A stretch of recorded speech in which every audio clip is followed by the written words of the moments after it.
Hi everyone, welcome to spy classes. तो ये video series का पार्ट नंबर 2 है। हम लोग थर्ड चैप्टर अपना पढ़ रहे थे, motion in a straight line. तो हम लोगों ने लास्ट क्लास में देखा था कि मैकेनिक्स का जो सेक्शन है उसमें हमारे पास 3 पार्ट होते हैं। स्टैटिस्टिक होता है, हमारे पास काइनेमेटिक्स होता है, इसके अलावा डायनेमिक्स होता है। तो उसमें से स्टैटिक्स तो हमारे सिलेबस में है ही नहीं, वहाँ पे काइनेमेटिक्स और डायनेमिक्स की बात बचती है। तो काइनेमेटिक्स के अंदर हमारे 2 चैप्टर आते हैं, चैप्टर नंबर 3 और चैप्टर नंबर 4। तो chapter number 3 motion in a straight line हम लोगों ने लास्ट बार स्टार्ट कर दिया था। उसका एक क्लास हम लोगों ने कवर कर ली है, जहाँ पे रेस्ट और मोशन के कॉन्सेप्ट समझा दिए तुम्हें। इसके अलावा स्केलर वेक्टर क्वांटिटी हम लोगों ने पढ़ ली, और हम लोगों ने डिस्टेंस और डिस्प्लेसमेंट के बारे में भी कवर अप कर लिया था। ठीक है ना। तो आज चलिए उससे आगे शुरू करते हैं। अब देखो, क्लास शुरू करने से पहले ये सब लोग इस पर्सन को आई थिंक जानते होंगे। लियोनेल मेसी अर्जेंटीना के फुटबॉलर हैं, वर्ल्ड फेमस हैं, ऑलमोस्ट सब लोग इनको जानते हैं। देखो इन्होंने क्या स्टेटमेंट लिखा है यहाँ पे कि मेरे को ओवरनाइट सक्सेस नहीं मिली है। मतलब ये जो ओवरनाइट सक्सेस लोगों को लगती है ना कि रातों रात सफलता मिली है, उसमें ऐसा पाने में मुझे 17 साल और 114 दिन लग गए। दैट मीन्स किसी भी काम को अगर वो परफेक्शन से करना है, you need to spend the time in that work, otherwise सब कुछ वैनिश हो जाएगा, आपको कुछ चीज़ें क्लियर नहीं हो पाएंगी। तो हमेशा चीज़ों को परफेक्शन लेवल पे करने के लिए, चीज़ों को परफेक्ट करने के लिए आपको टाइम इन्वेस्ट करना होता है। तो मेसी ने इतना टाइम लगाया, इतने टाइम तक इतनी प्रैक्टिस करी कि आज वो वर्ल्ड के टॉप मोस्ट फुटबॉलर में काउंट किए जाते हैं। ठीक है। तो इस चीज़ से हम लोगों को ये सीखने को मिलता है कि हम लोगों को अपने पूरे एफर्ट डालने चाहिए हर चीज़ में। जो भी वर्क हम लोग कर रहे हैं, जब तक हम चीज़ों की प्रैक्टिस नहीं करेंगे, चीज़ों को अंडरस्टैंड नहीं करेंगे और चीज़ें सर्च करने की कोशिश नहीं करेंगे, तब तक काम नहीं बन पाएगा। अगर आप लेजीनेस के चक्कर में रह जाओगे कि नहीं चलो आज करनी है, कल कर लेंगे, परसों कर लेंगे, तो भैया फिर ऐसे कुछ भी हो नहीं पाएगा। तो होप कि आप लोग इस चीज़ को ध्यान रखोगे और लियोनेल मेसी के पूरे लाइफ से कुछ ना कुछ आपको इंस्पिरेशन ज़रूर मिलेगी। ठीक है, चलो अपनी क्लास शुरू करते हैं हम।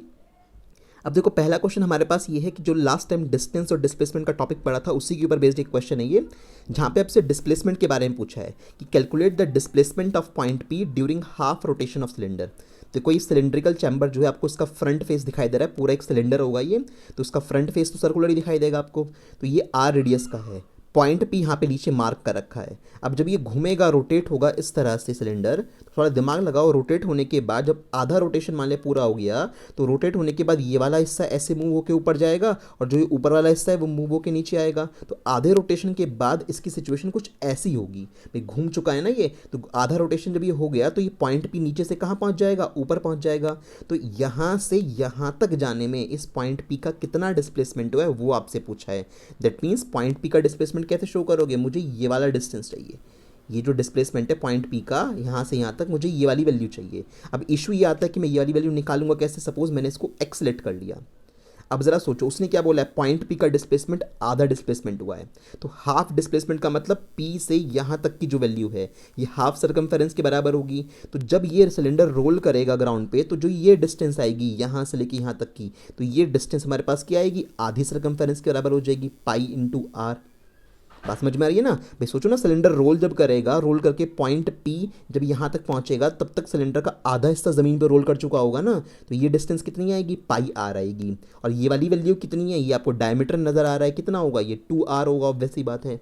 तो क्लियरली आपके पास एक राइट एंगल ट्राइंगल यहाँ पे बन गया। इस राइट एंगल ट्राइंगल में जब पाइथागोरस लगाओगे तो सॉल्यूशन लेवल पे क्या होगा यहाँ पे कि एक्स का square is equal to pi r का स्क्वायर प्लस 2r का स्क्वायर। बहुत इजी सा है, कुछ खास नहीं है इसके अंदर। तो x square is equal to pi square r square, तो ये हो गया, प्लस 4r स्क्वायर ये हो गया।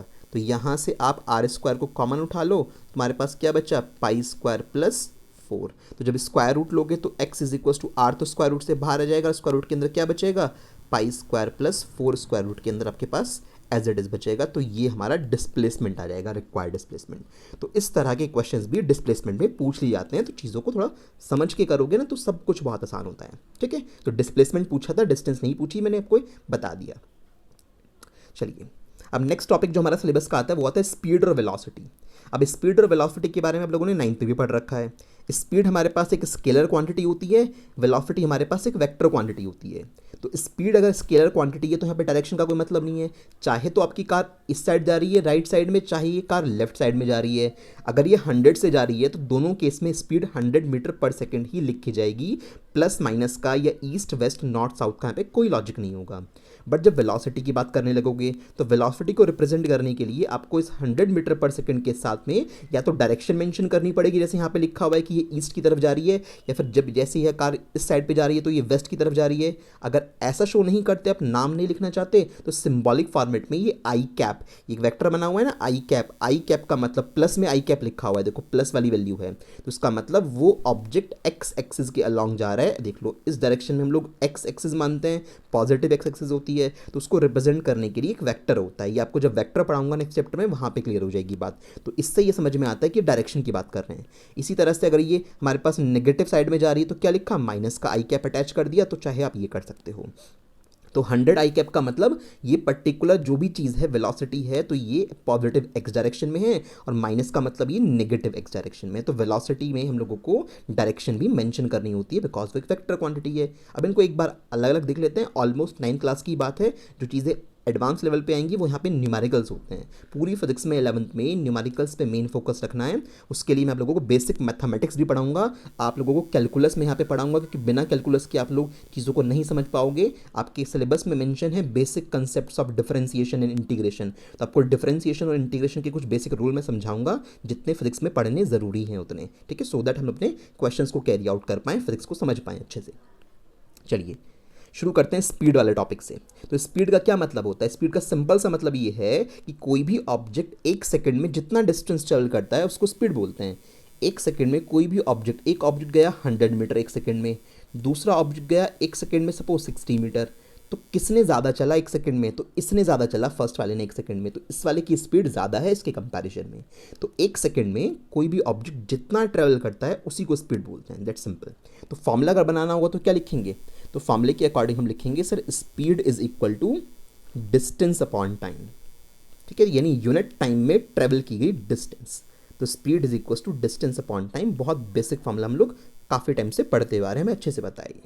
कैसी क्वांटिटी होती है? स्केलर क्वांटिटी होती है, कोई इशू नहीं है। अब बात करें एसआई यूनिट की, अब तो एसआई यूनिट कैसे बनाएंगे? डिस्टेंस की एसआई यूनिट क्या होती है? मीटर होती है। टाइम की सेकंड, तो यूनिट क्या बन गई? मीटर पर सेकंड, तो ये एसआई यूनिट होती है।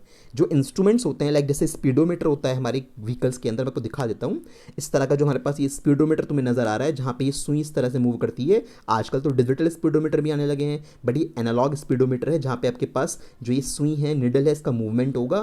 तो ये क्या शो करता है? ये स्पीड शो करता है, बट किस में? किलोमीटर पर आवर में, ठीक है, क्योंकि यहाँ पे मीटर पर सेकंड हमारे लिए छोटी क्वांटिटी पड़ जाती है, तो इन मीटर को कैलिब्रेट किया गया है, डिजाइन किया गया है किलोमीटर पर आवर में स्पीड को शो करने के लिए, ठीक है। तो पता होना चाहिए स्पीडोमीटर स्पीड शो करता है, वेलोसिटी शो नहीं करता, ये आपको डायरेक्शन नहीं दिखा सकता। जब को ये बीच में नजर आ रहा है नंबर वाला, तो इसको क्या बोलते हैं? इस नंबर वाले को बोलते हैं ऑडोमीटर। ये बात आपको पता है।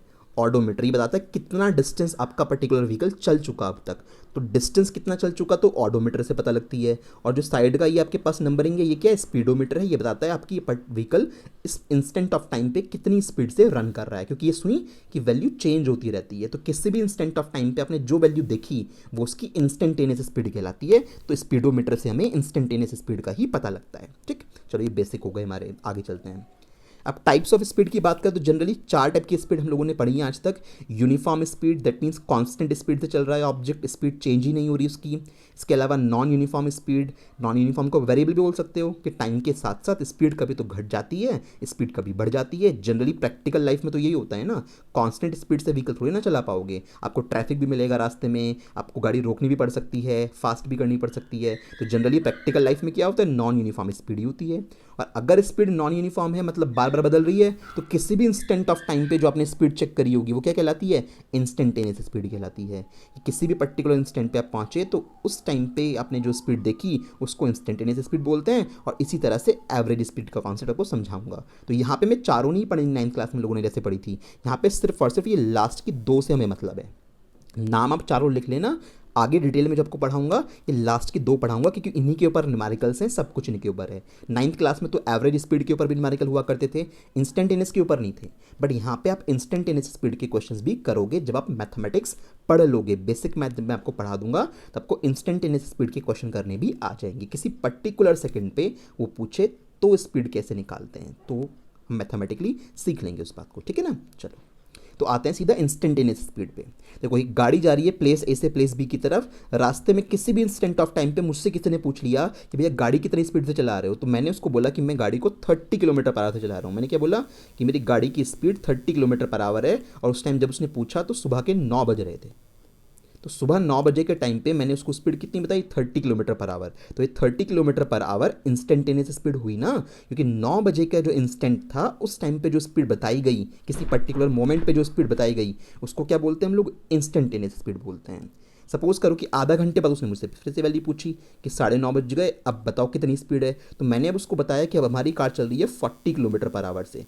तो ये किसी दूसरे इंस्टेंट की इंस्टेंटेनियस स्पीड है, क्योंकि अब इंस्टेंट चेंज हो गया, बट टाइम बदल गया, टाइम आगे चला गया, 9:30 हो गए, तो अब 40 किलोमीटर पर आवर से चल रही है। तो ये इंस्टेंटेनियस स्पीड की पहली वैल्यू थी, ये इंस्टेंटेनियस स्पीड की दूसरी वैल्यू है, ठीक है ना। तो किसी पर्टिकुलर क्षण पे, किसी पर्टिकुलर इंस्टेंट पे, किसी पर्टिकुलर मोमेंट पे अपने व्हीकल की जो आप स्पीड बताते हो उसको क्या बोलते हैं, इंस्टेंटेनियस स्पीड बोलते हैं। यानी टाइम स्लॉट बिल्कुल छोटा कर दिया। अब ये नहीं कह रहे कि 9 से 9:30 बजे का जो इंटरवल था उसमें क्या एवरेज स्पीड रही होगी, एवरेज में सिखा दूंगा वो तो, कि किसी टाइम इंटरवल में जब स्पीड निकालनी होती है तो कैसे निकालते हैं। कभी कोई ये पूछे कि 9 बजे से 9:30 बजे के बीच में आपकी गाड़ी की क्या स्पीड रही, तो बहुत सारी स्पीड हुई होंगी, तब तो आप एवरेज लेके बताओगे ना, तो एवरेज की कहानी तो अलग होगी। बट अगर मैं उस टाइम इंटरवल को बहुत छोटा छोटा करते करते नैनो सेकंड पे ले जाऊँ, बिल्कुल एग्जैक्ट 9 बजे जब बिल्कुल सुई पे नॉटिक हुए होंगे, तो उस टाइम पे कितनी स्पीड रही होगी, उसको इंस्टेंटेनियस स्पीड बोलते हैं, ठीक है ना। तो इसको कैसे कैलकुलेट करते हैं, हल्का सा लॉजिक देख लीजिए।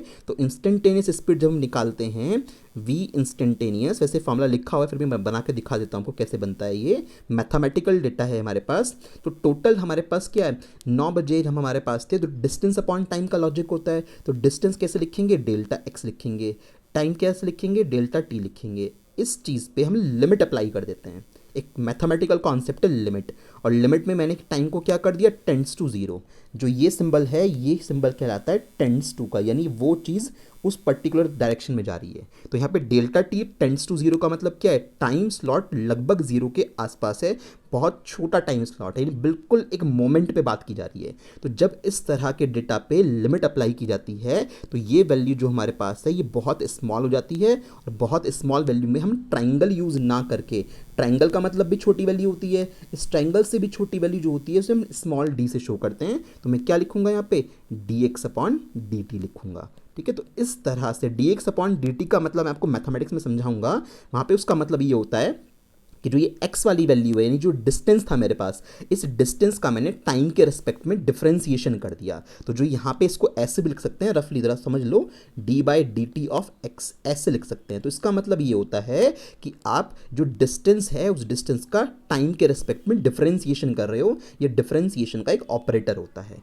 तो अगर डिस्टेंस का टाइम के रिस्पेक्ट में डिफरेंशिएशन कर देते हैं तो हम लोगों को इंस्टेंटेनियस वेलोसिटी मिल जाती है। तो ये इंस्टेंटेनियस वेलोसिटी आपको कैलकुलेट करने के लिए मैथमेटिक्स आनी चाहिए, कैलकुलस आनी चाहिए। तो कैलकुलस मैं आपको सिखाऊंगा जितनी यहाँ पे ज़रूरत होगी, ठीक है, ध्यान रखना। तो ये बड़ा टाइम इंटरवल जो था, जब इसको टेंड्स टू जीरो कर दिया, यानी बहुत छोटा टाइम इंटरवल हो गया, यानी बिल्कुल जब आप एक पर्टिकुलर टाइम पे किसी चीज़ की बात कर रहे हो तो उस सिचुएशन में डेल्टा नहीं लगाते, क्या लगाते हैं, स्मॉल डी लगाते हैं। तो यहाँ पे D x by D T लिखा जाएगा। आप चाहो D x by D T की जगह D S by D T भी लिख सकते हो, वो आपकी मर्जी है कि भाई आपने एक्स से शो करा है डिस्प्लेसमेंट को, एस से शो करा है, किस से शो करा है, वो आपकी मर्जी है। उसी वैल्यू को यहाँ पे आप नोटिस कर लीजिएगा, ठीक है ना। तो चलो, ये इंस्टेंटेनियस के बारे में बेसिक कॉन्सेप्ट आपको सिखा दिया गया है। कैसे कैलकुलेट करेंगे, न्यूमेरिकल जब आएंगे वहाँ पता लगेगा।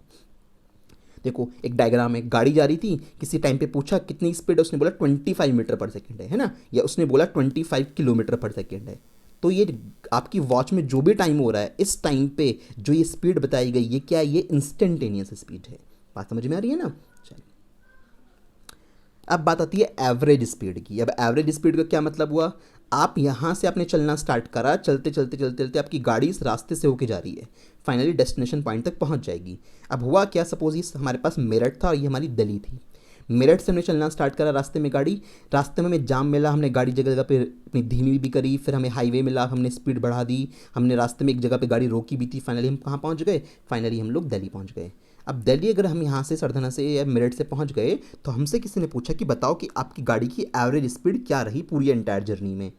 अब आप सोच में पड़ जाओगे कि भैया पूरे रास्ते में तो हमने बहुत सारी स्पीड चेंज करी है, क्योंकि नॉन यूनिफॉर्म स्पीड से गाड़ी आई है, तो उसको एक वैल्यू कैसे बता दूँ। बट आपको दो चीज़ें बहुत अच्छे से पता होंगी, क्या कि एक तो टोटल कितनी डिस्टेंस चल के आए हो आप, क्यों डिस्टेंस कैसे पता लगेगी, आपकी गाड़ी के अंदर जो ऑडोमीटर लगा हुआ है वो डिस्टेंस बता देगा कि आपकी गाड़ी कितना चल ली। तो टोटल डिस्टेंस आप बता सकते हो टोटल। इसके अलावा टोटल कितना टाइम लगा, यानी घर से कब चले थे और यहाँ पे कब पहुँचे हो। तो टोटल डिस्टेंस और टोटल टाइम का जो ये रेशो निकल के आएगा, इसी को क्या बोलते हैं, इसी को एवरेज स्पीड बोलते हैं। इसको इस तरह के एंगल ब्रैकेट्स लगा के भी शो करते हैं, अदरवाइज सिंपल अपने वर्ड्स के लिए क्या लिख लेना कि average speed is equal to, average का सिंबल होता है जो इन्होंने ब्रैकेट्स लगा रखे हैं ऐसे वाले, ठीक। तो इसको बोलते हैं टोटल डिस्टेंस ट्रेवल्ड, कि कितनी डिस्टेंस ट्रेवल करी है, अपॉन में क्या आ जाएगा, टोटल टाइम टेकन, ठीक है। बहुत सिंपल सी चीज़ है। तो एवरेज स्पीड हम लोग इस तरह से कैलकुलेट कर सकते हैं, तो वहाँ से पूरी एंटायर जर्नी का एवरेज निकल के आ जाएगा। तो ये एक इंपॉर्टेंट चीज़ है, इसमें काफ़ी क्वेश्चन 9th में भी आया करते थे, अब भी आप पढ़ोगे अपने 11th क्लास में भी, ठीक है। चलो अब बात आती है अगले कॉन्सेप्ट पे, वेलोसिटी पे। तो वेलोसिटी का सिंपल सा मतलब क्या है, देखो वेलोसिटी बहुत आसान है। आपके पास जो स्पीड के बारे में आपने पढ़ा है ना, उस स्पीड में आप डायरेक्शन का जिक्र करना और शुरू कर दो।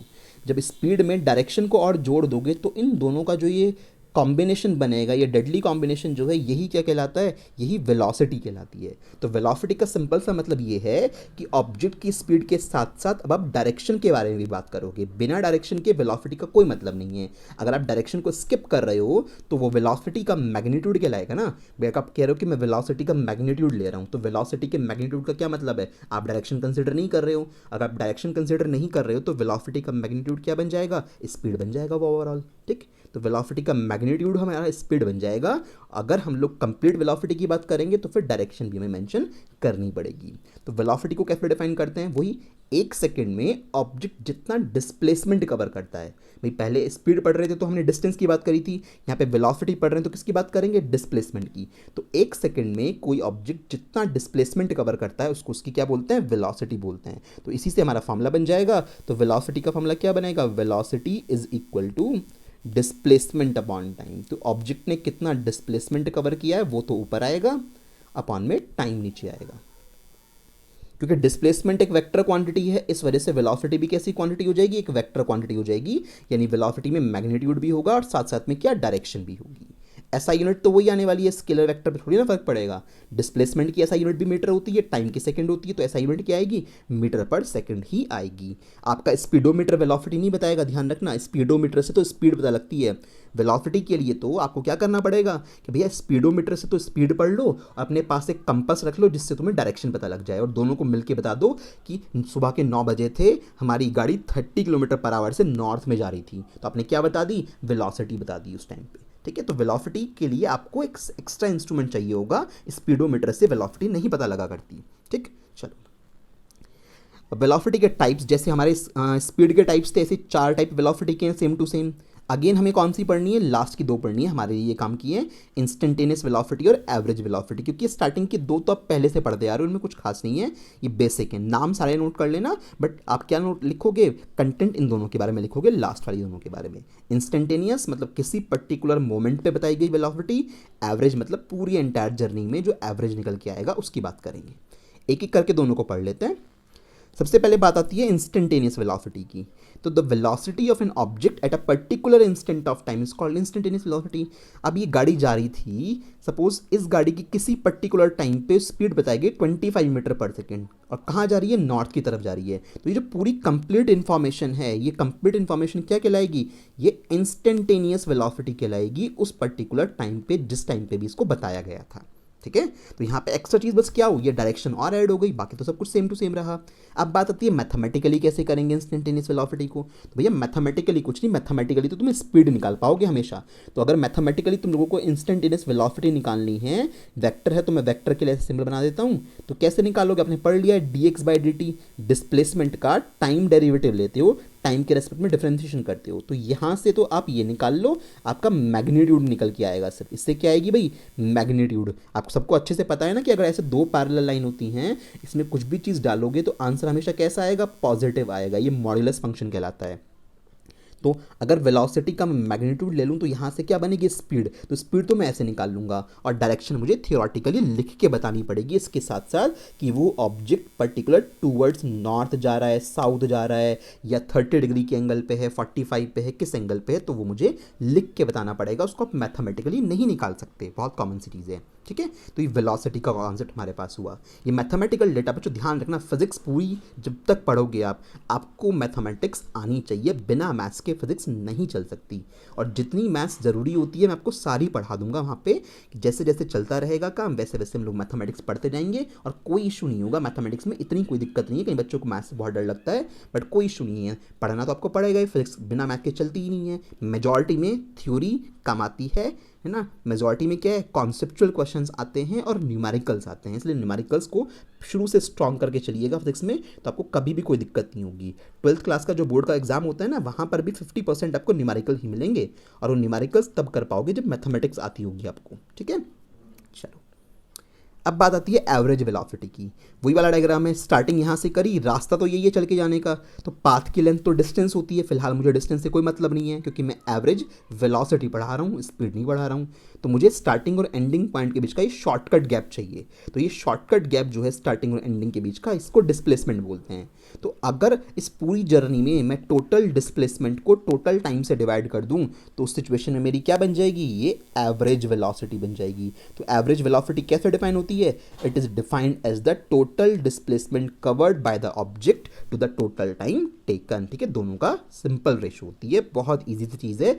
बस वेलोसिटी में अगेन और डिस्टेंस में यही फ़र्क आ रहा है कि यहाँ पे हम लोग पहले स्पीड की बात किया करते, स्पीड में डिस्टेंस की बात किया करते थे, और अब हम लोग जब वेलोसिटी पढ़नी शुरू कर दी तो हमने डिस्प्लेसमेंट की बात करनी शुरू कर दी है। ठीक है, तो ये हमारे पास एवरेज वेलोसिटी हो गया। डायग्राम बना के डेफिनेशन आप लिखोगे। ठीक है, चलो एक क्वेश्चन है हमारे पास, state a condition under which a body moves in such a way that the magnitude of its average velocity is equal to its average speed। एक ऐसी सिचुएशन बताओ जहां पे एवरेज वेलोसिटी का मैग्नीट्यूड किसके बराबर हो जाए, एवरेज स्पीड के बराबर हो जाए। ऐसा कब हो सकता है भैया, ऐसा तब हो सकता है जब हमारे पास सपोज करो ये स्टार्टिंग पॉइंट है और ये एंड पॉइंट है। जब स्टार्टिंग और एंडिंग पॉइंट के बीच में हमारे पास सिर्फ एक स्ट्रेट लाइन पाथ होता है, तो उस सिचुएशन में अगर स्ट्रेट लाइन पाथ होगा, थोड़ा सोच के बताओ, सिर्फ एक ही रास्ता है जाने का, तो उसका मतलब मेरे पास यही डिस्टेंस की वैल्यू आएगी और यही डिस्प्लेसमेंट की वैल्यू आएगी। तो डिस्टेंस और डिस्प्लेसमेंट दोनों क्या हो जाएंगे, आपस में इक्वल हो जाएंगे। ठीक है, तो यहाँ डिस्टेंस और डिस्प्लेसमेंट आपस में इक्वल आ जाएंगे। अगर डिस्टेंस और डिस्प्लेसमेंट आपस में इक्वल आएंगे तो जरा फॉर्मूला सोचो, आपने निकालना चाहा एवरेज स्पीड। एवरेज स्पीड का फॉर्मूला आप लोगों ने क्या पढ़ा है, total distance upon total time. तो total distance upon total time. ठीक है, एवरेज वेलोसिटी अपने क्या पढ़ी है, average velocity is equal to total displacement upon total time. ठीक है, ये आपने ये पढ़ी है, total displacement upon total time. अब जरा सोच के बताओ, टाइम तो दोनों में सेम ही होगा ना, अभी रास्ता तो यही है हमारे पास, तो टाइम दोनों में कितना है, सपोज यहाँ पर भी हमारे पास टी टाइम था, यहाँ पर भी हमारे पास टी टाइम है। ठीक है, आपने क्लियर बता दिया कि अगर दो पॉइंट के बीच में स्ट्रेट लाइन पाथ होता है तो डिस्टेंस और डिस्प्लेसमेंट दोनों बराबर होते हैं। तो जितनी यहाँ डिस्टेंस रखी जाएगी उतना ही यहाँ डिस्प्लेसमेंट रखा जाएगा। तो इसका मतलब जो आंसर एवरेज स्पीड का आएगा वही आंसर किसका आएगा, एवरेज वेलोसिटी का आएगा। बात समझ में आ गई ना। तो एवरेज वेलोसिटी और एवरेज स्पीड का मैग्नीट्यूड इक्वल हो सकता है। Yes, this condition is possible if there is a straight line path between starting and ending point. तो इस तरह से तुम उसे समझा सकते हो इस बात को। ठीक है, तो ये ध्यान रखना कि यहाँ दोनों वैल्यू बराबर आ सकती हैं। अगर मैं शुरू से लास्ट तक की मेरी कोई जर्नी है, सपोज यहाँ पे किसी का घर है, यहाँ पे किसी कोई मार्केट है, वो बोल रहा है एक बंदा यहाँ से यहाँ पे गया है ना, यहाँ से यहाँ तक वो पहुँचा, तो इस सिचुएशन में उसकी एवरेज स्पीड और एवरेज वेलोसिटी बताओ। तो आंसर है दोनों बराबर आएंगी कि आप स्टार्टिंग से एंडिंग पॉइंट तक गए हो किसी रास्ते पे, तो वही आपके पास डिस्टेंस है, वही आपका डिस्प्लेसमेंट है, तो आपकी एवरेज स्पीड और एवरेज वेलोसिटी उस जर्नी में सेम आएगी। ठीक है, चलो आगे बढ़ते हैं। तो लिखा हुआ है यहाँ पे, the magnitude of average velocity of an object is equal to average speed if the object moves along a straight line path. अगर ऑब्जेक्ट स्ट्रेट लाइन पाथ पे मूव करेगा तो ऐसा पॉसिबल हो सकता है। ठीक है, जरा पीछे चलते हैं। हाँ जी, क्वेश्चन है हमारे पास, अब एक न्यूमेरिकल आ गया। एक पार्टिकल ए से बी की तरफ जा रहा है, इस रास्ते से होके सेमी सर्कल वाले पाथ पे होके जा रहा है। 1 मीटर सर्कल की रेडियस है और उसको ए से बी तक जाने में 1 सेकंड का टाइम लगता है। आपसे पूछा है एवरेज स्पीड और एवरेज वेलोसिटी का मैग्नीट्यूड बता दो। तो एवरेज वेलोसिटी के मैग्नीट्यूड का क्या मतलब है कि वो डायरेक्शन के बारे में बात यहाँ पे नहीं करना चाहता, बस वो कह रहा है मुझे मैग्नीट्यूड बता दो और मुझे कोई दिक्कत नहीं है, कोई मतलब नहीं है यहाँ पे। ठीक है, तो हम यहाँ पे फर्स्ट वाले पॉइंट के बारे में बात करते हैं, एवरेज स्पीड। तो एवरेज स्पीड के बारे में जब चर्चा की जाएगी तो एवरेज स्पीड क्या होगा, एवरेज स्पीड टोटल डिस्टेंस। ध्यान रखना, एवरेज स्पीड एवरेज वेलोसिटी अलग अलग चीज़ें होती हैं, क्योंकि एक में डिस्टेंस है एक में डिस्प्लेसमेंट है, बट ये दोनों चीज़ें बराबर भी हो सकती हैं अगर दो ऑब्जेक्ट के बीच में स्ट्रेट लाइन पाथ हो तो। जबकि यहाँ पे तो ऐसा नहीं है, यहाँ पे तो स्ट्रेट लाइन पाथ नहीं है, यहाँ पे तो ऐसा कर्वेचर पाथ भी पॉसिबल है। तो इस सिचुएशन में आप देखोगे कि एवरेज वेलोसिटी और एवरेज स्पीड बराबर नहीं आएंगी, डिफरेंट डिफरेंट वैल्यू आएगी। तो total distance upon total time, तो टोटल डिस्टेंस कितनी है, डिस्टेंस मतलब इस रास्ते पे चल के गए हो तो ये रास्ता कैसा हुआ, semi circumference, pi into r, pi into r, r कितना है, रेडियस 1 मीटर की है तो मैंने 1 लिख दिया, अपॉन में टाइम कितना है 1 सेकंड का है तो मैंने ये भी 1 लिख दिया। तो कितना आया, ये मेरे पास पाई मीटर पर सेकंड आ गई। ठीक है, ये एवरेज स्पीड आ गई। एवरेज वेलोसिटी की जब बात करेंगे सेकंड में, एवरेज वेलोसिटी मैग्नीट्यूड यूज़ करेंगे सिर्फ और सिर्फ, डायरेक्शन बतानी नहीं है। टोटल डिस्प्लेसमेंट, ठीक है बच्चों, टोटल डिस्प्लेसमेंट शॉर्ट में लिख देता हूँ, पूरा लिख लेना इसको, अपॉन टोटल टाइम। अब डिस्प्लेसमेंट बताओ कितना है, यहाँ पे ए पे था बंदा, यहाँ से घूम के यहाँ पे पहुँच गया, तो शॉर्टकट पाथ चाहिए होता है ना, तो ए से बी तक का शॉर्टकट पाथ ये वाला होगा, और ये किसके इक्वल होगा, इसकी लेंथ होगी टोटल 2 मीटर, डायमीटर के इक्वल तो है ये, तो 2 मीटर हो जाएगा ये टोटल ओवरऑल। तो यहाँ से वैल्यू क्या आएगी, ऊपर 2 मीटर आएगी, टाइम कितना है नीचे 1 सेकंड का है, तो कितनी वैल्यू हो गई 2 मीटर पर सेकंड। तो ये एवरेज वेलोसिटी आई और ये एवरेज स्पीड आई। अब देख लो एवरेज स्पीड ज़्यादा है अभी, क्यों भाई, सोचो थोड़ा कॉमन सेंस की बात, ये लंबा रास्ता ट्रेवल करना है, ये थोड़ा छोटा रास्ता ट्रेवल करना है। लंबा रास्ता ट्रेवल करना है तो तेजी से भागना पड़ेगा ना, पहुंचना तो इसको भी है इसको भी है, भाई दो लोगों को भगा दिया, एक को तुमने इस रास्ते पे भगाया एक को उस रास्ते पे भगाया, शर्त ये रख दी कि एक ही टाइम पे दोनों को बी पे पहुंचना है, तो इस सामने वाला जो है ऐसे आ रहा है वो थोड़ा धीमे धीमे भागेगा क्योंकि उसे पता है कम चलना है, जो यहाँ से आएगा वो थोड़ा ज़्यादा भागेगा क्योंकि उसको पता है उसे ज़्यादा चलना है। तो इसलिए यहाँ पे पाई मीटर, पाई क्या होता है 3.14 होता है ना अप्रॉक्सीमेट, तो 3.14 मीटर पर सेकंड के आसपास वैल्यू है, ये 2 मीटर पर सेकंड के आसपास वैल्यू है, तो उसके अकॉर्डिंग हमारे पास ऑप्शन नंबर ए हमारा करेक्ट आंसर हो गया। तो मेन बात यह है कि आपको मेथड आना चाहिए चीज़ों को कैसे कैलकुलेट करते हैं, दिस इज द वे, ये आता है तो कोई इशू नहीं है। तो इसमें भी देखो इंटरनल बात क्या हो गई, एवरेज स्पीड और एवरेज वेलोसिटी में बात तो टोटल डिस्टेंस और डिस्प्लेसमेंट की है ना, तो डिस्टेंस डिस्प्लेसमेंट आते होंगे तो एवरेज स्पीड और एवरेज वेलोसिटी में कुछ भी नया नहीं आया, टाइम तो दोनों में सेम ही रखा है आप लोगों ने, क्योंकि जर्नी तो भी एक कॉमन ही पूछ रहा है ए से बी तक की, कहीं और पूछता तो बात अलग थी। ठीक है, चलो अगला बहुत बेसिक सा क्वेश्चन, एक car covers 30 kilometre in 2 hours, okay, and next 40 kilometre at 20 kilometre per hour. इसने थोड़ा यहाँ पे उलझा दिया क्वेश्चन को, उसने कहा शुरू का 30 किलोमीटर तो उसने 2 घंटे में कवर किया, टाइम दे दिया, अगले 40 किलोमीटर में उसने टाइम नहीं दिया, स्पीड दे दी कि अगले 40 किलोमीटर उसने 20 किलोमीटर पर आवर से ट्रेवल किए, तो उस पूरी जर्नी में एवरेज स्पीड निकालनी है। तो वो कितना इजी क्वेश्चन है, टैकल करने की बात है कि कैसे सोच पाते हो उसको। सपोज ये स्टार्टिंग पॉइंट है ए, ये बाद वाला पॉइंट है बी, इस जर्नी का सपोज 30 किलोमीटर यहाँ तक बैठता है, ये जर्नी का 30 किलोमीटर हिस्सा है, और अगले वाला इस जर्नी का 40 किलोमीटर वाला पार्ट है। ठीक है जी, अब उसने क्या करा, जो शुरू के ये 30 किलोमीटर थे इसको ट्रैवल करने में जो टाइम लगा वो टाइम उसने कितना दिया, वो टाइम उसने दिया 2 आवर्स, कि भैया 2 घंटे है हमें पता है। अगले वाली जो आधी मतलब बची हुई जर्नी है वो 40 किलोमीटर की है, इसमें उसने कहा मुझे टाइम तो नहीं पता बट मुझे इतना पता है इसको उसने 20 किलोमीटर पर आवर की स्पीड से ट्रैवल किया है। तो यहाँ पे उस ऑब्जेक्ट की जो स्पीड है जाने की वो 20 किलोमीटर पर आवर की स्पीड है। ठीक है, तो आपसे पूछा इस पूरी जर्नी में कितना टाइम लगेगा, यहाँ पे तो टाइम ऑलरेडी पता है, तो यहाँ पे आप लोगों को टाइम T2 हम लोगों ने लेट कर लिया, हमें टोटल एवरेज स्पीड बतानी है इस पूरी एंटायर जर्नी में कितनी होने वाली है। तो एवरेज स्पीड के केस में क्या करोगे, total distance upon total time, एक ही मूल मंत्र है, तो हमेशा फॉर्मूला तो यही काम आएगा आपका जब भी आपको कॉन्सेप्ट निकालना हो कि एवरेज स्पीड जब भी निकालनी पड़ जाए तो यही एक सिंगल फॉर्मूला है, कोई शॉर्टकट की रिक्वायरमेंट नहीं है। टोटल डिस्टेंस, ध्यान रखना अगर वेलोसिटी होती तो डिस्प्लेसमेंट यूज करते, तो total distance upon total time. Total distance कितनी है 30 ईयरी 40 ईयरी, तो 30 + 40 किलोमीटर में डेटा है। ठीक है, कोई इशू नहीं है। टाइम टोटल कितना है, टाइम तो पता ही नहीं, टाइम तो निकालना पड़ेगा, तो भैया टोटल टाइम पहले निकाल लो क्योंकि टोटल टाइम तुम्हें नहीं पता यहाँ पे। तो टोटल टाइम 2 हिस्सों में निकलेगा, T1 + T2। T1 तो पता है कितना है 2 घंटे का है, कोई इशू नहीं है, 2 आवर्स, प्लस T2 कैसे निकालोगे, T2 इस जर्नी में लगा हुआ टाइम है ना, आधे रास्ते के बाद जो मतलब थोड़े से रास्ते के बाद जो ये गया, तो ये रास्ता उसने 20 किलोमीटर पर आवर से ट्रेवल किया, 40 किलोमीटर का रास्ता था। तो टाइम इज इक्वल टू क्या होता है, डिस्टेंस अपॉन स्पीड होता है। तो भैया डिस्टेंस कितनी है, 40 किलोमीटर की डिस्टेंस है, और स्पीड कितनी है उस रास्ते पे, उस रास्ते पे स्पीड है 20 किलोमीटर पर आवर की। समझ रहे हो ना बात। Time is equal to distance upon speed, distance 40 की है, स्पीड कितनी है 20 की है। तो यहाँ से सॉल्व किया तो 2 घंटे तो ये आया, 2 घंटे ये आ गया, कितना टाइम हो गया, 4 घंटे का टाइम हो गया टोटल। तो 4 घंटे यहाँ पे भर दो, तो 4 और 3 7, तो 70/4 किलोमीटर पर आवर। समझ में आ रही है ना बात। 70/4 को सॉल्व करोगे तो यहाँ पे ये 2 से कट जाएगा, 35/2 हो जाएगा। 35/2 को सॉल्व करोगे तो 17.5 kmph आपकी एवरेज स्पीड आ जाएगी इस जर्नी के अंदर। बहुत इजी सा 9th लेवल का क्वेश्चन है, कुछ खास नहीं है, कॉन्सेप्चुअल क्वेश्चन है कि आपको चीज़ों को कितनी क्लैरिटी के साथ निकालना आता है। तो इस क्वेश्चन को अच्छे से प्रैक्टिस करना। अब थोड़ा सा लेवल बढ़ाते हैं अगले क्वेश्चन पे। चलो एक अच्छे लेवल का क्वेश्चन है, बेसिक नहीं है, 9th लेवल वाला नहीं है क्वेश्चन ये। ए particle travels half the distance with the velocity v not. आधा रास्ता, ध्यान रखना, हाफ डिस्टेंस v नॉट से ट्रेवल करी, ठीक है। अब बाकी का जो आधा रास्ता था, the remaining half was travelled with v1 for half the time. अब बाकी के आधे रास्ते को भी उसने 2 पार्ट में तोड़ दिया टाइम के अकॉर्डिंग। बाकी के आधे रास्ते में जो उसके ट्रेवल किया, उसमें से आधे टाइम तो उसने v1 से ट्रेवल किया और बाकी के आधे टाइम उसने v2 से ट्रेवल किया। देखो डायग्राम कैसे बनेगा, डायग्राम से चीज़ें बहुत क्लियर होती हैं, तो डायग्राम से समझते हैं इस चीज़ को। तो यहाँ से यहाँ तक उसको फाइनली जाना था A to B, ठीक है। आधा रास्ता मतलब यहाँ तक का रास्ता मान लेते हैं, ये हमारा हाफ पार्ट मैंने बना दिया।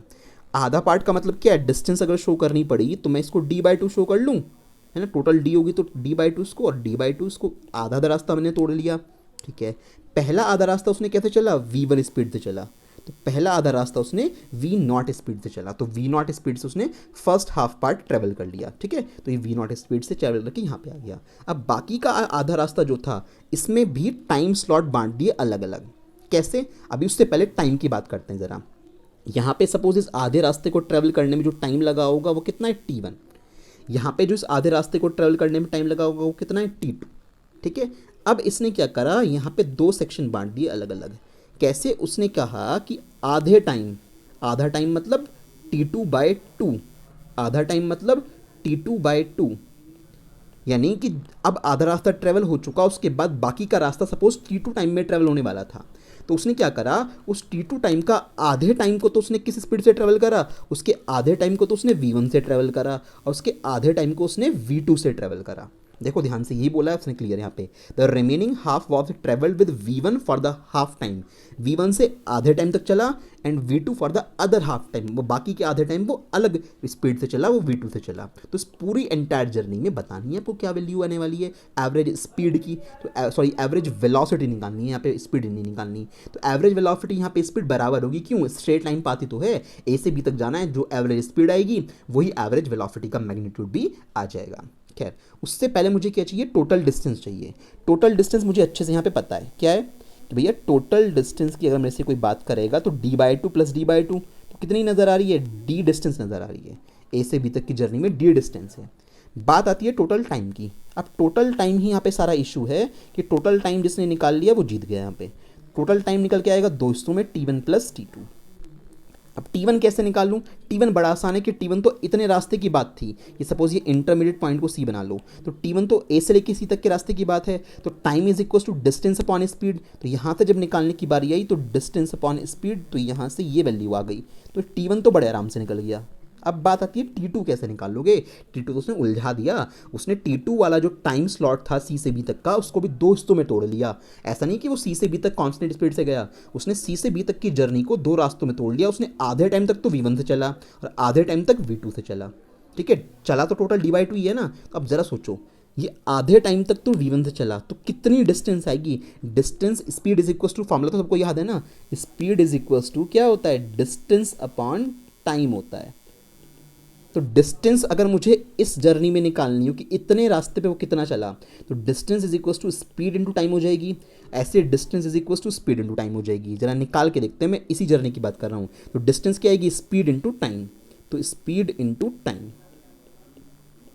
Plus speed into time, speed into time, यानी कि ये वाली डिस्टेंस प्लस ये वाली डिस्टेंस, और ये है कितनी, d/2 ही तो है, तो ये किसके इक्वल आ जाएगी, d/2 की इक्वल आ जाएगी। 2 सबका कट गया, तो यहाँ से हमारे पास ये ध्यान है ना, ये T2 है, ये T2/2 है सब जगह पे, ठीक है, थोड़ा ध्यान से बनाना।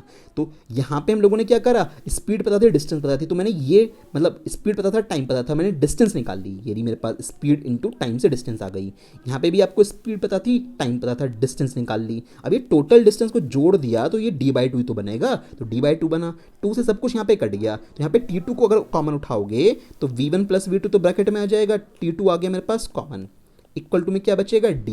तो T2 की वैल्यू यहाँ से क्या निकाल लोगे, T2 की वैल्यू d/V1 + V2 आ जाएगी ना भाई, इतना तो निकाल लोगे। अब बस हो गया काम। T2 की वैल्यू क्या आई, T2 की वैल्यू आई d/V1 + V2। सारा खेल यहाँ पे इस T2 को निकालने का ही है। जिसने ये T2 यहाँ पे निकाल लिया उसके लिए काम आराम से हो गया कंप्लीट, ठीक है। तो ये T2 लिखा हुआ है, कोई सोचे इसको T12 मत सोचना। ये वैल्यू क्या है, ये वैल्यू 2 लिखी हुई है, T2 सेकेंड वाला टाइम, ठीक है। तो हमारे पास ये टोटल टाइम आ गया। इसको थोड़ा एलसीएम लेके हम आगे सॉल्व कर लेते हैं, उसके बाद इसको आगे प्रोसीड करेंगे। तो जब यहाँ एलसीएम लेंगे तो एलसीएम यहाँ पे हमारे पास कितना आएगा, तो एलसीएम में 2V0 और ब्रैकेट में V1 + V2 सब कुछ आ जाएगा। ऊपर की जब मल्टीप्लाई करेंगे तो d तो बाहर हमारे पास कॉमन है ही, तो V1 + V2 प्लस यहाँ पे क्या आएगा, यहाँ से कट करके 2V0, ठीक है, ये वाली वैल्यू आ जाएगी। तो ये मेरे पास क्या आ गया, टोटल टाइम, ये टोटल डिस्टेंस। अब लगा लो एवरेज स्पीड का फॉर्मूला। देयरफॉर एवरेज स्पीड या एवरेज वेलोसिटी अगर पूछी, क्योंकि यहाँ पे तो एक ही आएगी, स्ट्रेट लाइन पाथ है, तो average velocity is equal to total displacement, ठीक है, अपॉन टोटल टाइम। अब टोटल डिस्प्लेसमेंट कितना है, टोटल डिस्प्लेसमेंट है d, है ना, और टोटल टाइम कितना है, टोटल टाइम था d ब्रैकेट में V1 + V2 + 2V0 अपॉन में 2V0 V1 + V2। कोई दिक्कत वाली बात नहीं है, ABCD में कहानी घूम रही है, कोई इशू नहीं है, चेक कर लो एक बार बस। d कॉमन है, V1 + V2 + 2V0, 2V0 V1 + V2, ठीक है, सब यही है। अब क्या हुआ, d से d को गायब हो गया, बाकी डेटा ऊपर चला गया, तो 2V0 V1 + V2 upon V1 + V2 + 2V0। तो ये आपके पास आ गई, आपके पास एवरेज वेलोसिटीज पूरे क्वेश्चन की। समझ में आ रही है ना बात। तो इस तरह से ऐसे क्वेश्चन को अटेम्प्ट करना है, ये आपके 11th लेवल का क्वेश्चन है, ठीक है। चलो इसको अच्छे से एक बार ध्यान से दोबारा से रिपीट करके देख लेना, पूरा क्लियर हो जाएगा। क्वेश्चन की अंडरस्टैंडिंग अगर हो गई ना, सॉल्यूशन भी आप कर लोगे। ये क्वेश्चन आपकी एनसीईआरटी से है। इस क्वेश्चन में टोटल 6 चीज करनी है आपको, अब दिखाऊंगा आपको क्या बोला है इसने। A man walks on a straight road from his home to a market 2.5 kilometre away with a speed of 5 kilometre per hour. एक बंदा था, उसका घर था यहाँ पे, ठीक है, उसका यहाँ पे होम था, दिस इज इट्स होम। इस घर से वो चला मार्केट की तरफ, सपोज यहाँ पे है वो मार्केट, ठीक, दिस इज द मार्केट। घर से जो मार्केट है उसका डिस्टेंस है 2.5 किलोमीटर, 2.5 किलोमीटर। भाई घर अपनी जगह रहेगा, मार्केट अपनी जगह रहेगा, ये थोड़ी ना है कि जब वो मार्केट से वापस घर पे आएगा तो उसका घर कहीं और पहुंच जाएगा, तो उसका मतलब ये डिस्टेंस तो फिक्स होने वाली है। ओके, जब ये गया बंदा अपने घर से मार्केट की तरफ सब्जी लाने के लिए, तो ये 5 किलोमीटर पर आवर की स्पीड से गया। तो जब ये घर से निकला तो ये 5 किलोमीटर पर आवर की स्पीड से निकला, 5 kmph, ठीक है। फिर हुआ क्या, फाइंडिंग द मार्केट क्लोज्ड, उसे मार्केट बंद मिला।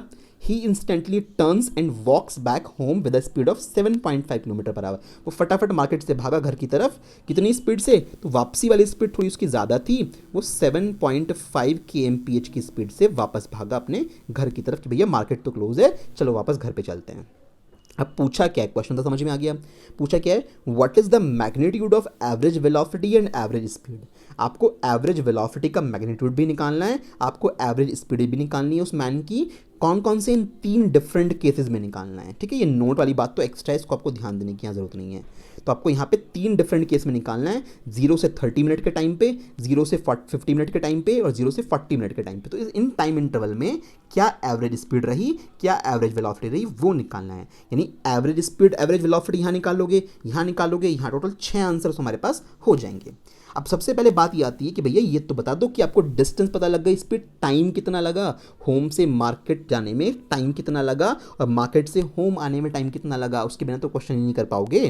तो अगर बात करें टाइम टेकन फ्रॉम, कहाँ से कहाँ तक, मैं शॉर्ट में लिखूंगा होम टू मार्केट, होम से मार्केट जाने में कितना टाइम लगा। तो टाइम का क्या मतलब, T1 मान लें इसको, तो time is equal to T1 TH2m लिख लेते हैं, होम से मार्केट वाला time, TH2m, time is equal to क्या होता है, डिस्टेंस अपॉन स्पीड। तो डिस्टेंस है 2.5 kmph की, स्पीड कितनी है, स्पीड थी जाने के टाइम पे 5, सॉरी मैंने चीज़ यहाँ पे kmph लिख दिया, ऊपर kmph नहीं आएगा, 2.5 km आएगा। तो डिस्टेंस 2.5 किलोमीटर, टाइम कितना है 5 kmph है। अब 2.5 से 5 कितना हो जाएगा, आधा हो जाएगा, हाफ क्या आवर, हाफ आवर का मतलब कितना होता है 30 मिनट होता है। तो आधा घंटा लगा उसको मार्केट तक पहुंचने में, ठीक है। फिर बात करते हैं मार्केट से वापस वो घर पे आया, तो उस टाइम को मैं ऊपर निकाल लेता हूँ। तो फिर क्या लिखेंगे, time taken from market to home. Time अलग आएगा भैया अब की बार, क्योंकि वो फास्ट स्पीड से चल के आया था तो कम टाइम लगेगा। मार्केट से जब होम आया तो 7.5 की स्पीड से आया, तो 7.5 तो ऊपर आएगा, अपॉन में क्या आएगी हमारे पास, यहाँ पे डिस्टेंस तो ऊपर आएगी, 1 मिनट, 7.5 की जगह पे 2.5 वैल्यू तो ऊपर आएगी। डिस्टेंस अपॉन स्पीड होता है, स्पीड कितनी है 7.5 है, तो डिस्टेंस अपॉन स्पीड के अकॉर्डिंग ये आएगा। यहाँ से कितना 25 से 3 टाइम कट जाएगा, तो 1/3 आवर, 1/3 आवर कितना होता है 20 मिनट्स होता है। तो उसको 20 मिनट लगे होंगे वापस लौट के आने में। तो 30 मिनट जाने में लगे, 20 मिनट वापस आने में लगे, टोटल घर से निकला, मार्केट गया, वापस लौट के आया, 50 मिनट का टाइम लगा ओवरऑल। बात समझ में आ रही है। तो उसने पहला पार्ट क्या पूछा है, 0 से 30 मिनट के इंटरवल में एवरेज स्पीड और एवरेज वेलोसिटी बताओ। अब लगाओ दिमाग, 0 से 30 मिनट के इंटरवल में तो क्या 30 मिनट उसको मार्केट तक पहुंचने में लगी, यानी वो घर से मार्केट तक पहुंचा होगा उस आधा घंटे में।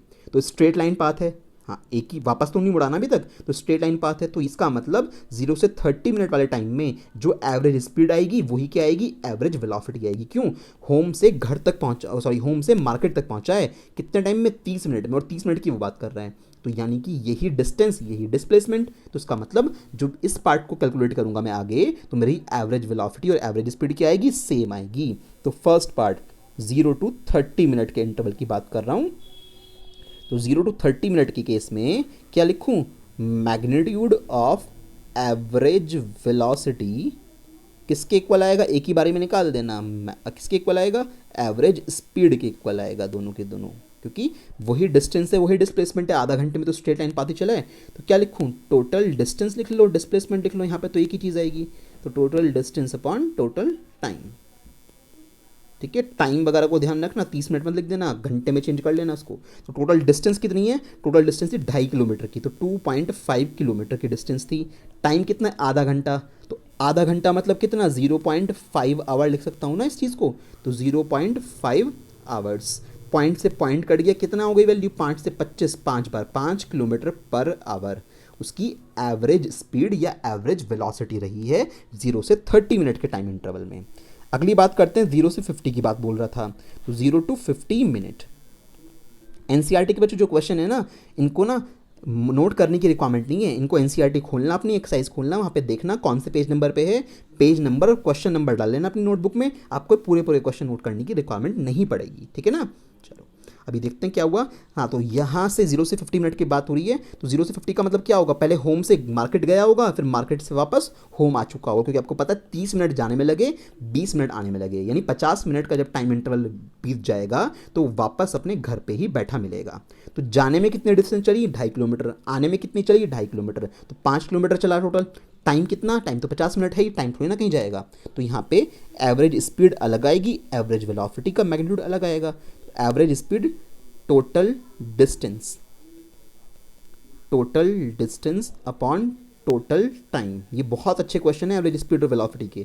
तो टोटल डिस्टेंस कितनी है, 0 से 50 मिनट के टाइम पे चला भी गया, वापस भी आ गया, तो 2.5 और 2.5 कितना हो जाएगा, 5 भाई, 2.5 किलोमीटर प्लस 2.5 किलोमीटर ऐसा लिख लेना, ठीक है, किलोमीटर में वैल्यू है, अपॉन में टाइम जाने का प्लस आने का कितना, 50 मिनट।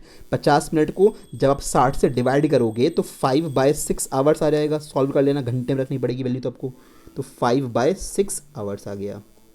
अच्छा जी, 2.5 और 2.5 कितना हो गया, 5, 5 से 5 कट गया, तो कितनी value I, 6 kilometre per our, है ना। तो यहाँ पे सोचो ना, 2.5 और 2.5 5, 5 से 5 कट जाएगा, 6 ऊपर चला जाएगा, तो 6 kilometre per our average speed हुई 0 से 50 मिनट के टाइम इंटरवल में। अब यहाँ पे निकालो एवरेज वेलोसिटी।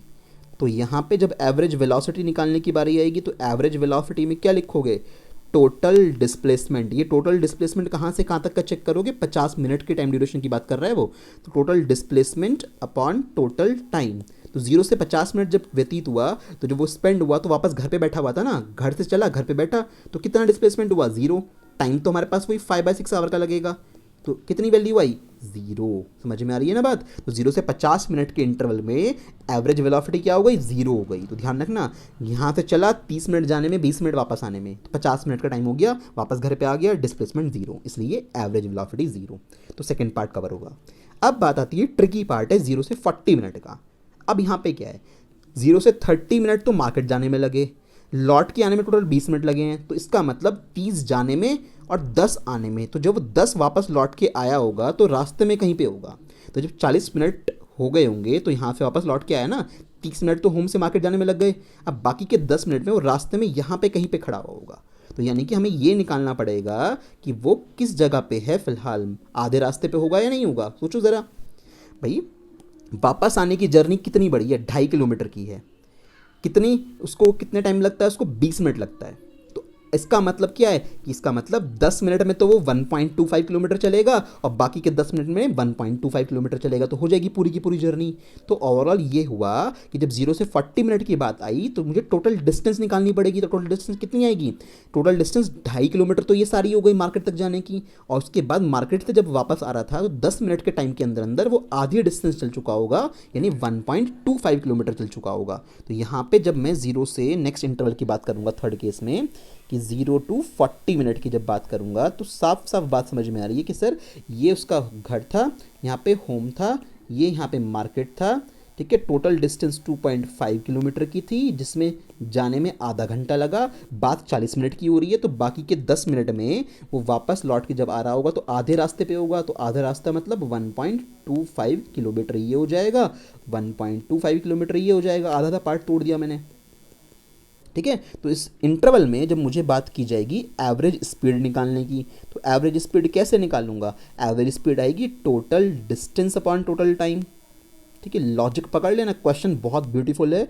बड़ा अच्छा क्वेश्चन एनसीईआरटी ने ये दिया हुआ है, काफ़ी सारे कॉन्सेप्ट एक साथ कवर अप करा देता है ये।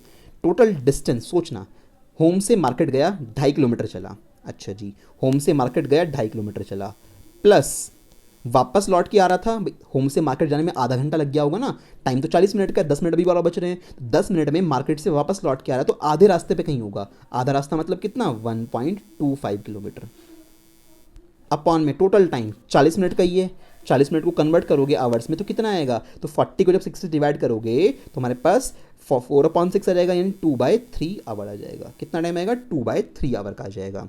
तो 2/3 आवर का यहाँ पे टाइम आ गया। ऊपर वालों को जब सॉल्व करोगे तो 2.5, तो ऐड करो 5 एज इट इज़ आ गया हमारे पास, 5 और 2 7 आ गया, 2 और 1 3 आ गया, 3.75, ठीक है। और अपॉन में क्या वैल्यू आई, अपॉन में वैल्यू आई 2/3, तो उसका 3 ऊपर चला जाएगा। इसको सॉल्व जब कर लेना, इसके बाद जो भी वैल्यू आएगी उतने किलोमीटर पर आवर हमारे पास आंसर हो जाएगा। तो ये एवरेज स्पीड आ गई। बात आती है फिर एवरेज वेलोसिटी की इसी इंटरवल में। तो इसी इंटरवल में जब एवरेज वेलोसिटी की बात आएगी तो वो कैसे निकालेंगे, total displacement upon total time. ध्यान रखना, ज़रूरी नहीं है कि तीनों के तीनों पार्ट पूछे जाए तुमसे ABC, आपसे हो सकता है कि सिर्फ और सिर्फ अक्सर जो ट्रिकी क्वेश्चन इसका MCQ बनता है उसमें इसी का जिक्र करते हैं वो इंटरवल का, कि भैया ऐसे से होम से मार्केट गया फिर वापस मार्केट से होम आया, तो पूरी जर्नी में 0 से 40 मिनट के टाइम पे एवरेज स्पीड एवरेज वेलोसिटी निकालो। तो आपको सोचना पड़ेगा कि पहले निकालना पड़ेगा जाने में कितना टाइम लगा और आने में कितना लगा। हमने निकाला जाने में लगा 30 मिनट, आने में लगा 20 मिनट, तो बात कर रहा है बट 40 मिनट की, तो जाने में 30 मिनट लग गए होंगे, फिर जब वो वापस आ रहा होगा तो वापस आते वक्त 10 मिनट का टाइम और यूज़ करो, तो आधे रास्ते पे कहीं पे होगा। तो इसका मतलब 1.25 किलोमीटर मैंने यहाँ पे मान लिया, 1.25 यहाँ पे मान लिया, उसी के अकॉर्डिंग मैंने क्वेश्चन सॉल्व किया है। Total displacement upon total time average velocity निकाल लेते हैं। डिस्प्लेसमेंट कितना आएगा, होम से चला था, अब कहीं पे भी गया हो भटक के, फाइनली जब वो 40 मिनट के बाद देखा जाएगा तो वो बंदा यहाँ बीच में मिलेगा ना, होम से चला मार्केट गया वापस लौट के यहाँ पे आया, यहाँ पे है वो 40 मिनट के बाद, तो यहाँ पे और यहाँ पे कितना गैप है, 1.25 किलोमीटर का गैप है। तो 1.25 किलोमीटर का डिस्प्लेसमेंट आ गया। टाइम तो भैया टाइम ही होता है, टाइम थोड़ी ना चेंज होगा, तो ये नीचे आ जाएगा, 3 की मल्टीप्लाई ऊपर कर लेना, तो 1.25 × 3/2 जो भी वैल्यू आएगी उतने किलोमीटर पर आवर। बात समझ में आ रही है। तो भैया इस लेवल की क्वेश्चन तुम्हें में आने चाहिए करने। तो कोई दिक्कत नहीं है। ऐसे मान लो कि मैंने 3 क्वेश्चन करवा दिए कि इसके अंदर एक क्वेश्चन तो ये हो गया पूरा का पूरा, एक क्वेश्चन हमारे पास ये हो गया 50 मिनट वाला, एक क्वेश्चन 30 मिनट वाला, क्या हो गया, तो एक क्वेश्चन के अंदर 3 क्वेश्चन अटेम्प्ट करने सीख लिए। तो इस क्वेश्चन को बहुत अच्छे से नोट करना, टिपिकल नहीं है, फिर से वीडियो रिपीट करके देखना, आपको चीज़ें समझ में आएंगी। कुछ भी नहीं है क्वेश्चन के अंदर, सारा बेसिक लॉजिक किसका लगा है, डिस्टेंस और डिस्प्लेसमेंट का लगा है, उसको निकालने में आप कितने परफेक्ट हो, आपके लिए क्वेश्चन ये कुछ भी नहीं है। ठीक है, चलो अब ये क्वेश्चन आपके होमवर्क के लिए मैंने आपको बहुत सारी चीज़ें पढ़ा दी। यहाँ पे आपको एवरेज स्पीड निकालनी है बस की पूरी जर्नी में, तो उसको कैलकुलेट कीजिएगा, बहुत आसान से बड़े आराम से आंसर आ जाएगा। तो हमारे 11th लेवल पे स्पीड और वेलोसिटी का जो बेसिक कॉन्सेप्ट मुझे सिखाना था आपको, वो मैंने आपको सिखा दिया। बस फ़र्क इतना है कि इंस्टेंटेनियस वेलोसिटी या इंस्टेंटेनियस वाले जो क्वेश्चंस हैं वो क्वेश्चंस मैं तब कराऊंगा जब आपको बेसिक मैथमेटिक्स पढ़ा दूंगा।